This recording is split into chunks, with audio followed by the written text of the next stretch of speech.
Thank you very much for joining us here. Lots that's lined up, but our key focus, there was bromance, there was smiles, and there was a little bit of tension.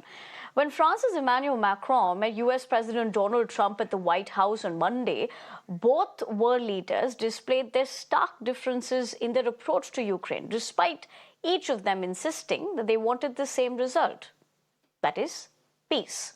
Now, the meeting revealed deep divisions over Ukraine and a rare moment of fact-checking. Macron quickly corrected Trump over his claims that Europe was getting its money back from Ukraine's military aid. Macron, in fact, set the record straight, saying Russia should be the one paying up and not Europe. While their friendly banter continued, it was clear Trump and Macron are worlds apart on Ukraine. Trump avoided calling Putin a dictator again, but Macron stood firm, calling Russia the aggressor. Meanwhile, Trump's team has been negotiating a minerals revenue sharing agreement with Ukraine as a means to repay the billions of dollars in aid the US has provided Kyiv. France support the US being compensated?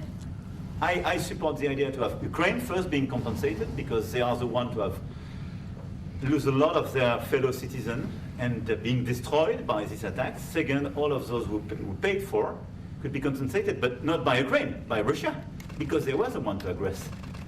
Again, just so you understand, Europe is loaning the money to Ukraine. They get their money back. No, in fact, to be frank, we paid 60% of the total effort, and it was through, like the US, loans, guarantee, grants, and we provided real money, to be clear. Yeah. We have 230 billion frozen assets in Europe, Russian assets, but this is not as a collateral of a loan because this is not our belonging. So they are frozen. If at the end of the day in the negotiation we will have with Russia, they're ready to give it to us, super. It will be loan at the end of the day and Russia would have paid for that. If you believe that, it's okay with me.